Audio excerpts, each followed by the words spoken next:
Okay, guys, welcome to the podcast. I'm glad to have you here on the Produce Common Sense podcast. Today, you know that when I'm doing the podcast, my goal always is to be learning. And when I'm learning, hopefully I can share something with you so you learn along the way. And what we're going to be talking about today, in some regards, will be regarded as being somewhat controversial.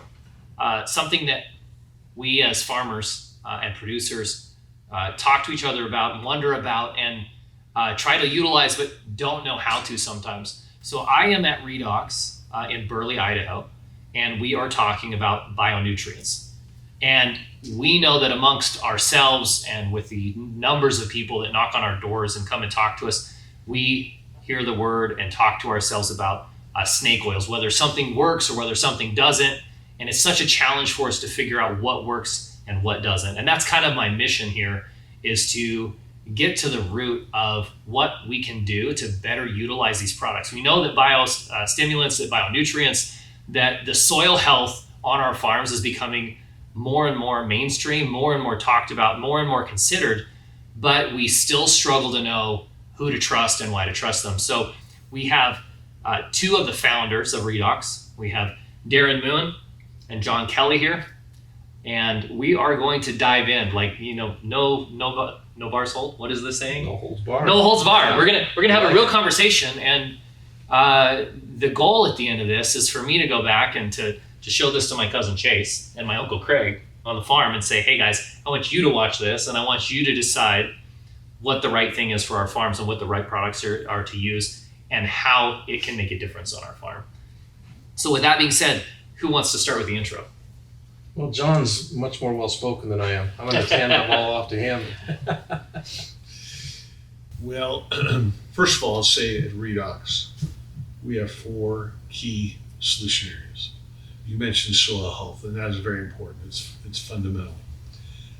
Next is nutrient efficiency, abiotic stress, which are the non-living factors which affect crop. Okay, they had to tell me what this is. I'm going to interrupt for some of you guys who are going to know this already, but abiotic meaning external factors, wind, drought, hail, salinity, water management. Okay. Nutrient imbalances. Yeah. Yeah, and these are very important because the evidence shows that about 70% of yield potential, crop performance potential, is limited by abiotic stress. Okay, and I like that because I always tell people, and among farmers we say often that, we only impact 20%. 20% of what our yields and our successes at the end of the day has anything to do with us, and the other 80% of the environmental factors that correct. Are out of our control. 100% correct.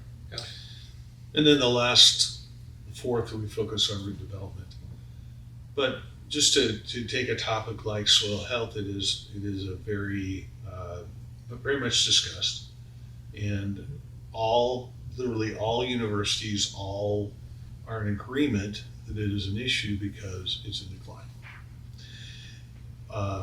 There's much debate about what to do about it. And our philosophy is, if you're going to do something, you have to address 3 key factors.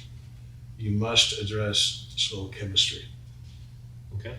You must focus on growing roots, because 97% of all the soil microbiological activity is going to occur within a few centimeters of that root. And the third is you focus on soil biology. If you do one of those without the other, you're going to be unsuccessful. So really what it comes down to is making biostimulant, bionutrient technology effective is identifying where it can make a difference, where it can improve ROI, and then understanding, more importantly, where it can't. Yeah, and I want to point out, Shay, to take off where John went, is notice we're into this conversation, we haven't talked about a product yet. Because you have to identify what's going on, you have to identify what the needs and holes are before you can even talk about product chemistry, what products can or can't do. And it has always been John and I's belief that you have to understand the science and agronomy behind what it is you're doing before you can ever introduce a product. And I think way too often we try to fit the product into the solution instead of understanding the solution first and then identifying what the product possibilities are. So do we sell products? Absolutely, we sell products. Right. But well before we even get to talking about products, we're going to talk about the things that John mentioned and understand from your farm, from your soil, from your environment, what the needs are, and then even see if we have a product offering to give you before we even go down the road of talking about products. I think way too often we get the cart well before the horse. You've got to understand what you're talking about when you talk about environmental qualities, when you talk about soil health, because it is so diverse. It is not completely understood, so there's way too many variables. If you don't eliminate those variables to get down to the root of the problem itself, your chances of success are very limited. Okay. So how do we, if you're talking to with the intent of convincing me, like how do we get past the skepticism that farmers tend to have? And I'll speak to that for a second. Like, and we talked about this before the show, like how we'll have people show up with products and, hey, just put it on, and if it's successful, give us a percentage, or hey, put it on the field, and we'll even step up sometimes and pay for it. And then when it isn't successful, we as the grower did something wrong.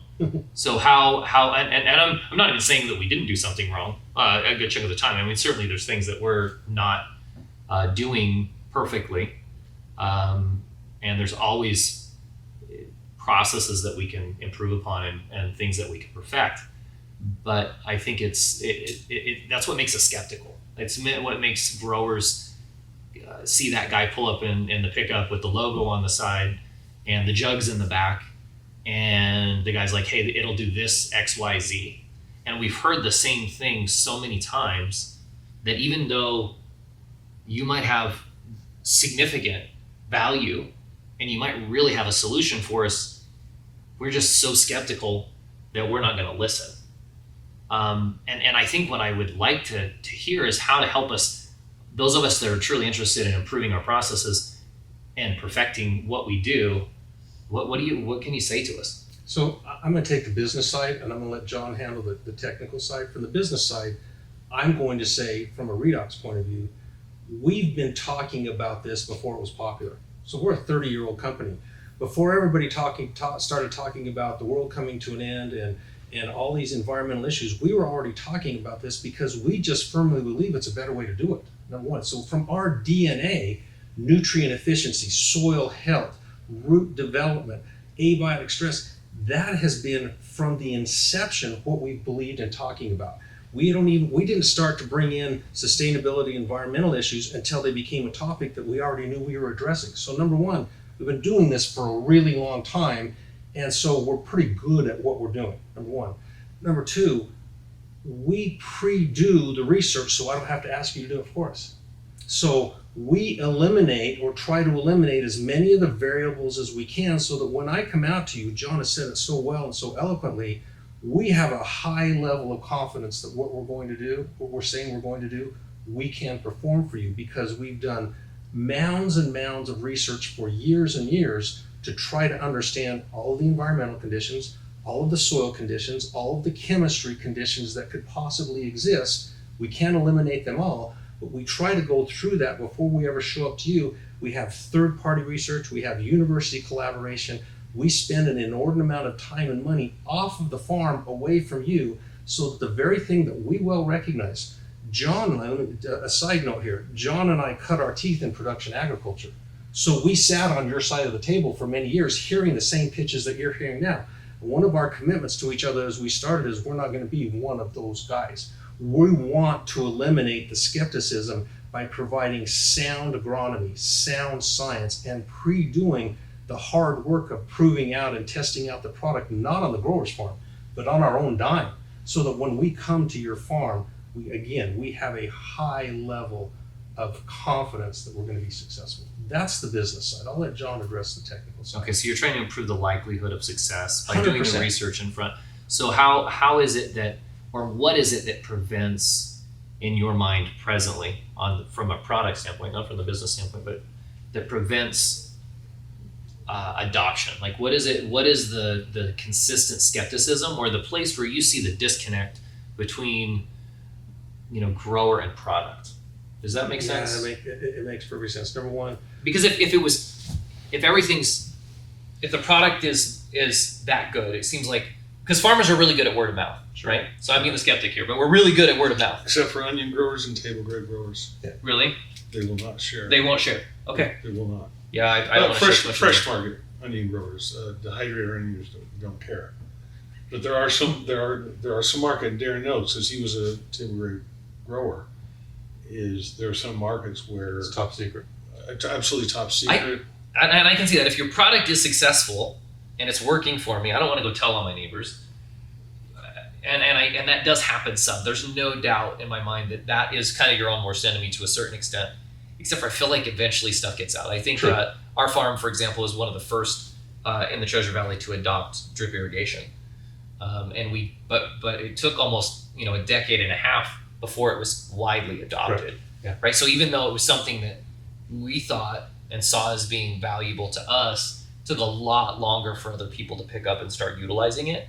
So I'm sure that isn't helpful. But then there's the secrecy side. Well, this is working for me, so I don't want to help those guys.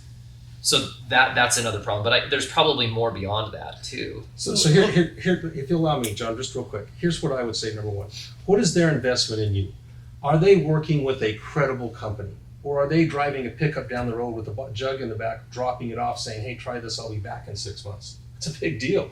So do they have hired local people that are there to follow up with you, that are there to look at the problems when they come up, that are there to analyze and evaluate? Are they working with a local company so that we work with local companies? We have our own reps that follow up because we're fully invested in the success of our product, not in the sale of our product, but in the success of our product. So you can eliminate 90% of the companies that pull up to your door could be eliminated by just a small checklist of, look, dude, where are you from? Okay. How long have you been in business? How long have you been in business? What is your local contribution to me? Do you have somebody locally, or do you got to fly in from New York City? Okay. What's your background in agriculture? Are you a venture capital startup, or are you fully invested? What's your back? You could eliminate a lot of headache on your part at your farm by simply going through a very simple checklist of what's your value proposition to me? And it's not just your product, it's you yourself. That would be a simple checklist, number one. And then number two, what are you bringing to me in the way of credible science? So something I hear all the time, yeah, we tried to do university research, but the universities just don't like us. That's just simply BS. We have a great relationship with multiple universities. If your product is going to survive in the business, it's got to survive scrutiny. So what is the scientific value that's being brought to your farm? Do you have credible scientific data? Do you understand the movement of your product and how it does what you claim that it's doing? We have spent decades doing that research to eliminate the very thing, Shay, that you're talking about, which is, yeah, they haven't discovered my product yet because we found it in a mountaintop in the Himalayas and nobody understands the chemistry. That's just simply unbelievable. Truly. Okay. It is, let's look at, there's no magic wand, okay? There's no miracle bullet, there's no easy button in any of this. It is hard work, it is long-term commitment, and it is complete and 100% transparency about how you're getting from point A to point B. You could eliminate, again, by doing those checklists, you could eliminate 90% of the people that drive up your driveway because they're not that committed to doing that. Yeah, no, that makes sense. That definitely makes sense. And I'll comment, research done by the University of California in an effort to gain acceptance implementation of nitrogen efficiency practices. They did a study and they used both California data, Midwestern data, adoption. Where's the credibility coming from? Growers they trust. They say, I'm doing this, that helps a lot. But about 80% comes from a consultant who can work for an input retail, an ag retail customer, somebody they've trusted and worked with for years, and seed dealers in the Midwest. They have a lot of confidence in them. And so there are those in the marketplace that have that growers trust, and those are our customers. So it takes years developing our trust with them. So we don't have many of these conversations that you're describing because we simply work with people that have a reputation and trust in the marketplace that have already put us through the paces. And so when they recommend something, the grower says, that makes sense. Right. I'm going to do it. And I think that's important to kind of talk about, because we talked about your distribution model, and it's not direct to the farm. You're working through dealers that have either a PCA or a field man, operating in the field. And a vested interest in the local community. They have a brick and mortar in your community. They go home tonight they play baseball with their kids. They are not going to do things that are damaging to you. Those are the people that we want to do business with, because our reputation is just as important as your reputation. I'm not interested in jumping from business to business. This isn't a VC startup with somebody else's money. This is my blood, sweat, and tears in this business. I'm going to do everything to protect the reputation, the integrity, and pass that down the chain to you. So again, I'm repeating myself, but that eliminates a lot of people in this business right there. Absolutely. And to go back historically, Shay, did this conversation have the first 5 or 6 years of our business? Absolutely it did. And that's why we can say what we can say is we made that commitment 30 years ago that we're not going to be that company, that we're not going to try to jump ahead and cut corners. We're going to do what it takes to satisfy the local PCA, the local consultant, and so that his reputation is never in jeopardy because he's doing business with us. It's just the opposite. We enhance his reputation because he's bringing new science, he's bringing credibility, he's bringing a way to increase yield or quality or to reduce environmental pollution. We want to be that company that brings value and added value to your local PCA, so that therefore there's an added level of confidence. We are committed to that 100%. Okay. And so when we look at the new environment that we're operating in, where all of a sudden the amount of nitrogen or carbon emissions, also the amount of carbon sequestration that we're doing on farm and in the soils is more important. What has that meant for you in the recent? What kind of doors is that opening? What and how should we be considering Redox as a partner or a tool to do better at those things? Well, again, the data strongly shows that on the grower level, they may be totally invested in wanting to do a better job. The bottom line for them is financial. And there's a fear that adopting practices or changing is going to have a financial impact on it. So one of the challenges is to show growers you can make significant improvements and actually improve your bottom line at the same time.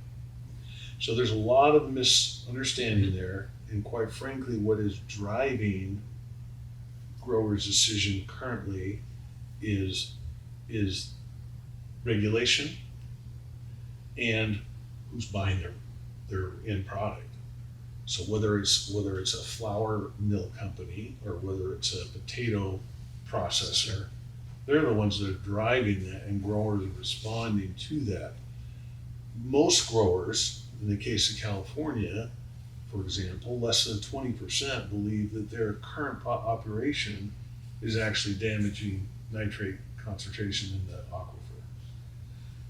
So there's a disconnect there, and but as regulation and motivation discussions occur, there's an opportunity to show growers, there is an opportunity.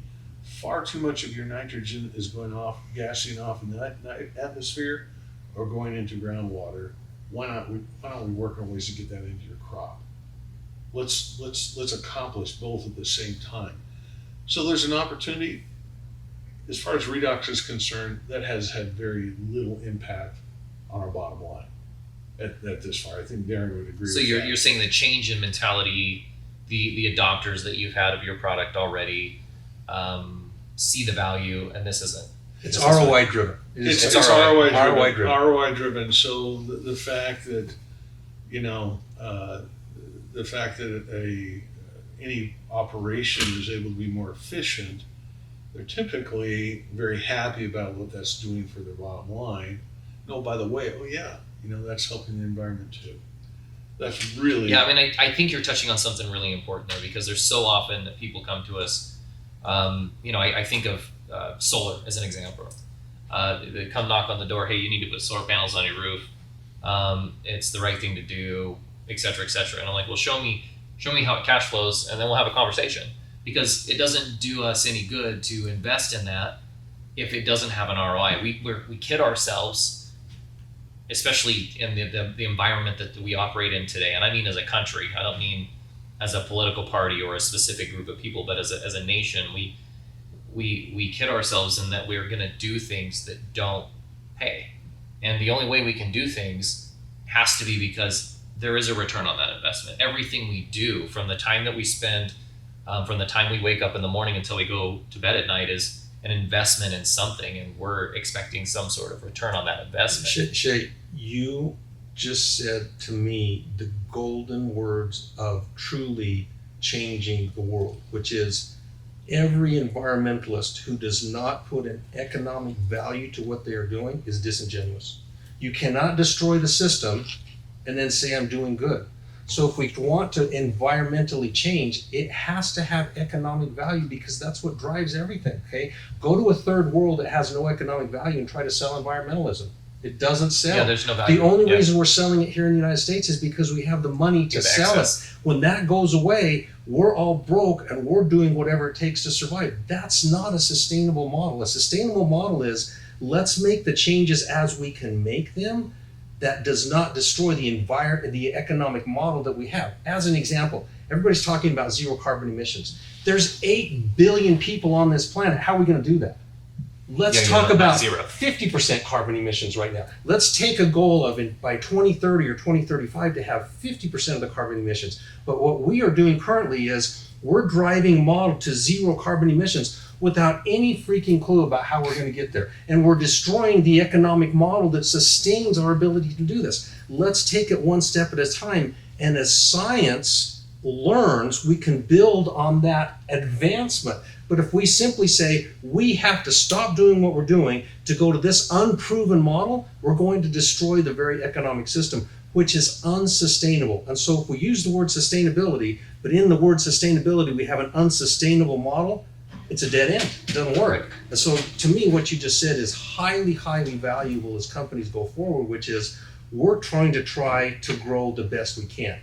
And then I just simply take it to John's point, which is currently we feel that we've been sustainable since day one. We didn't talk about it, but we've been sustainable. Why? Because we're using the best scientific data with the best products we can put, with the best information. That's how you overcome environmental issues, not by taking some idea and saying the idea is more important than the application. And that's in some cases where environmentalism is at, is the idea is more important than the people that it affects. That's not true. We have to affect the people positively and get them to buy in, and then all this other stuff will happen. We're doing it backwards right now. Absolutely, yeah. Well, with the commentary on, or the coming from the position of the return on the investment, you touched on that. Like, so if people want to learn more and prove this out for themselves, where do they go? Where's the best way to learn about Redox, the products, and the capabilities? Yeah, I think an honest discussion. You take a successful grower that's profitable, is producing a good yield, high quality crop. It begs the question: what do you want them to change and why? And if we don't understand why, because we can't understand all the operations, but if it's a situation where a grower says, well, every third year I produce a bumper crop. I'd like to have it every year. Right. So what are those factors? Or, I'm producing a great crop, but my shelf life and my returns from my, down retail fresh pack customers are saying, we have too much rot. We have too much of this.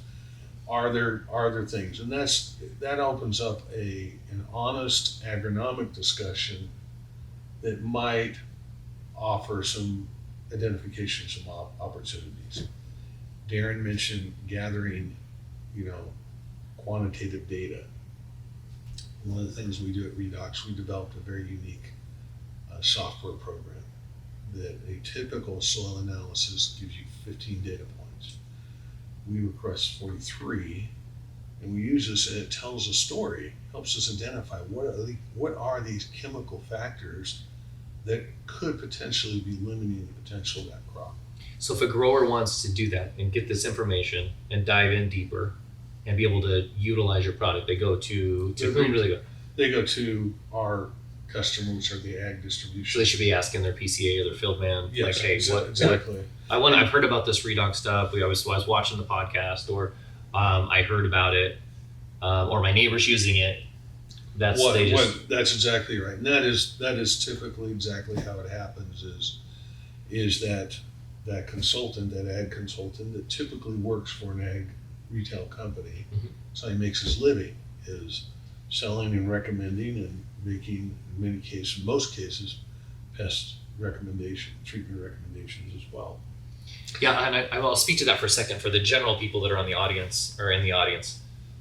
When you think about a PCA, a pest control advisor, or a field man, as they're called in our part of the world, those guys are kind of like almost like a pharmaceutical rep. Correct. 100% correct. Yes. They're going to show up to a farmer's place and they're going to say, hey, this is your bag of tools. These are the bio-nutrients, biostimulants, chemicals, pesticides, herbicides, fertilizers that you can use on your farm. And this is why we think you should use them. And so that is the methodology that we utilize to get products recommended to us in today's world. Now, the internet has changed that a lot, like and so social media for the same context.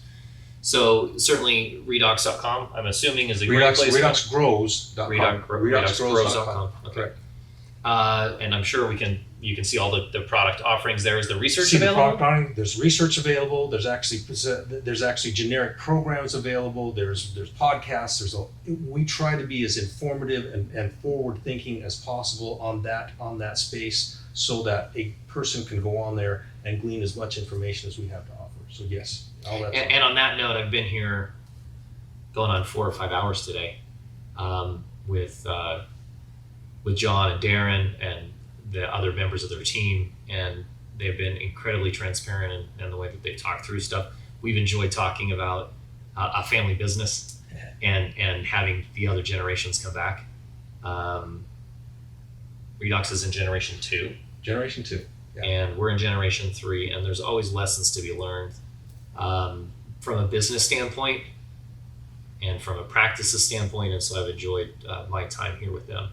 And you can tell when you spend just a bit of time with people. I think that's always value. That's why, when you guys see me flying around in an airplane, that's the huge value in that tool, is to be able to sit down and converse with people and spend a little bit of time with them, because that time is priceless. You don't get the same feel reading through an internet page or scrolling through Instagram or watching a TikTok, but you do when you sit down with people. And I've been able to sense that the genuine desire that this team has, that this company has, to have an impact on the future of agriculture, and they appreciate people in agriculture, and that is important to me, and I think to many of us that are in this industry. So I appreciate you giving me the opportunity to come and to show me what you have and to see part of your legacy, just a small piece of it in the amount of time that we've been here. And I hope that as I go back and I talk to Chase and Craig on our farm, we can be less skeptical and more open, and we can take a look at what you have, what you're offering, and what it could mean for us, because we tend to have that skeptical mindset, and there's times that it's good for us and there's times that it's bad for us. It's absolutely the wrong thing. So thank you. Thank you very much, Shay. It's been a privilege. So thank you for tuning in. You know how to find me. Click the like button, follow, and subscribe. So the next time this comes up, you can see the next episode and you can keep learning along with me. We'll see you guys there.